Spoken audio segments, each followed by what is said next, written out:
अस्सलाम वालेकुम, सत श्री अकाल। मैं हरमीत सिंह हूँ और आप देख रहे हैं सच डिजिटल। नाज़रीन, इस वक्त लेबनान का जो कैपिटल है बैरूत से आपसे मुखातिब हूँ और आज हम कुछ इलाक़ों में भी गए थे और कुछ इलाके हमने जो है कुछ रात को एक्सप्लोर किए, कुछ अभी कुछ इलाक़ों में पहुँचे हैं। लेकिन बहरहाल व्लॉग का सिलसिला जारी है और सबसे पहले आपके सामने फ़लस्तीन और मशरिक़ वस्ती की सूरत हाल पर मरकूज़ एक और व्लॉग जो है मैं आपके सामने रख रहा हूँ।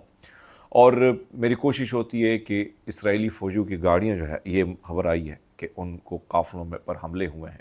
18,000 इसराइली फ़ौजी ज़ख्मी हुए हैं, नई रिपोर्ट सामने आ गई हैं।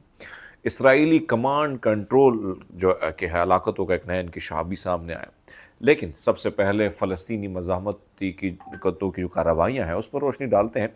पिछले 24 घंटों में गज़ा में तकरीबन मज़ाहमती कार्रवाई की बहादुरी और मज़ाहमती क़ुव्वत की एक और मिसाल सामने आई है, जब अल-क़स्साम ब्रिगेड ने गाज़ा के वस्ती इलाके दीर अल-बलह के जनूब मशरिक़ इलाके में, यानी वहाँ पर उन्होंने मुख्तलिफ़ इलाक़ों में जो है वहाँ पर हमले किए हैं, जिसमें एक मरकावा टैंक यासीन 105 सेल से निशाना बनाया गया। इस हमले के बाद काबिल सयूनी फ़ौज को शदीद जानी नुकसान का सामना करना पड़ा है, जिसके नतीजे में एक हेलीकॉप्टर को ज़ख्मियों की हंगामी मुंतकिली के लिए इलाके में उतारा गया है। दूसरी जानब अल-क़स्साम ब्रिगेड ने गज़ा के वस्ती इलाके दीर अल-बलह के जनूब मशरिक़ में वाक़ अबू होली जंक्शन के करीब एक सयूनी फ़ौजी गाड़ी को यासीन 105 शेल से निशाना बनाया। इस कार्रवाई में मज़ाहमत कारों ने दुश्मन के फ़ौजी काफ़िलों को बराह रास्त हदफ बनाया, जिसके नतीजे में काबिज़ सयूनी फ़ौज को जानी व अस्करी नुकसान पहुँचा है। ये कार्रवाई फ़लस्तीनी मज़ाहमत के अज़्म, महारत और जदीद हथियारों के मौसर इस्तेमाल जो है उसकी वाज़ेह अक्कासी करती है, जो काबिज़ फ़ौज पर जो है नफसियाती और अस्करी दबाव बढ़ा रही हैं। मज़ीद ख़बरों के मुताबिक अल नसर सलाहुद्दीन ब्रिगेड ने खान यूनस शहर के शुमाल वाक़ स्ट्रीट 5 पर सयूनी दुश्मन के फ़ौजियों और गाड़ियों के एक इज्तिमा को मार्टर गोलों से निशाना बनाया। इस गोलाबारी के नतीजे में दुश्मन को मुमकिन जानी माली नुकसान पहुँचा है।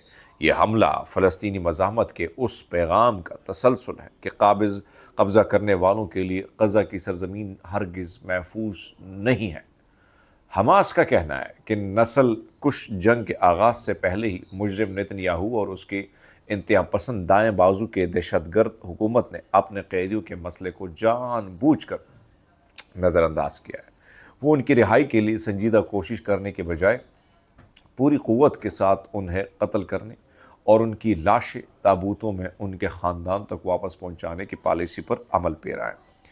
ये रवैया न सिर्फ इंसानी इक़दार की तौहीन है, बल्कि इससे वाज़ेह होता है कि सयूनी क़यादत के नज़दीक अपने ही फ़ौजों की जान की भी कोई अहमियत नहीं है, अगर वो उनके सियासी एजेंडे के रास्ते में रुकावट बने। बहरहाल आगे बढ़ते हैं और गज़ा में जारी इसराइली बमबारी जो है उसके हवाले से बात करते हैं। गुज़श्ता 24 घंटों के दौरान गज़ा की पट्टी में इसराइली जारियत के नतीजे में कम अज़ कम 77 फ़लस्तीनी शहीद, 376 ज़ख्मी हैं। फ़लस्तीनी वज़ारत सेहत के मुताबिक शुहदा में 5 ऐसे अफराद भी शामिल हैं जिनकी लाशें मलबे तले निकाली गई हैं, जहाँ इसराइली बमबारी मुसलसल शहरी आबादी वाले इलाक़ों को निशाना बना रही। इमदादी टीमों ने इत्तलाह दी है कि कई ज़ख्मी अब भी मलबे तले दबे हुए हैं या खुले मैदानों में पड़े हैं, जिन तक रसाई इसराइली फ़िज़ाई हमलों और आयद करदा जो पाबंदियाँ उनके बायस मुमकिन नहीं है।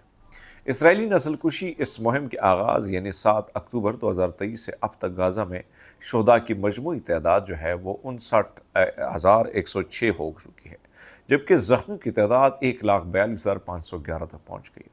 मार्च 18, 2025 से शुरू होने वाले हालिया हमलों के मरहले में अब तक जो है तकरीबन 8,268 फ़लस्तीनी शहीद और 30,470 ज़ख्मी हो चुके हैं। ये आदाद शुमार इस जारी वहशियाना हमले की शिद्दत और इंसानी बहरान की संगीन को आश्कार करते हैं, जहाँ दुनिया की खामोशी और इसराइल की दरिंदगी रोज़ बरोज़ नए ज़ख्म छू रही है। अब कुछ बात करते हैं इसराइली फ़ौजियों के ज़ख्मी होने से मुतालिक। इसराइली चैनल के एक रिपोर्ट के मुताबिक इसराइली चैनल 12 की रिपोर्ट आई है और उन्होंने कहा है, अपनी रिपोर्ट में उन्होंने लिखा है कि गज़ा पर मुसल्लत की गई फ़ौजी जारियत के आगाज़ से अब तक इसराइली अफवाज में ज़ख्मियों की जो तादाद है वो 18,500 से तजावुज़ कर चुकी है। یہ اعداد و شمار تقریباً 10 ماہ کی مسلسل جنگ کے اثرات کی سنگینی کو ظاہر کرتے ہیں، جن میں بڑی تعداد ایسے فوجیوں کے ہیں جو جسمانی زخموں کے ساتھ ساتھ شدید ذہنی دباؤ اور نفسیاتی صدمات کا شکار ہے۔ رپورٹ کے مطابق کم از کم 12,500 سینی فوجی جسمانی پر زخمی ہوئے ہیں، جبکہ 10,000 سے زائد اہلکار PTSD پوسٹ ٹرامک سٹریس دیگر نفسیاتی امراض سے دوچار ہیں۔ یہ صورتحال نہ صرف غزہ میں جاری شدید جنگی حالات کی عکاسی کرتی ہے بلکہ قابض افواج کے اندر پھیلے ہوئے ذہنی انتشار اور تھکن کو بھی نمایاں کرتی ہے۔ اعداد و شمار کے مطابق جسمانی زخمیوں میں 33% کیسز بازو یا ٹانگوں سے متعلق ہیں، 13% زخم سر، آنکھوں یا کانوں پر آئے ہیں، جبکہ 7% زخمیوں کی جو ریڑھ کی ہڈی ہے، گردن یا کمر متاثر ہوئی ہے، جو شہری علاقوں میں شدید جنگ، دھماکوں اور بار بار کی جھڑپوں کا نتیجہ ہے۔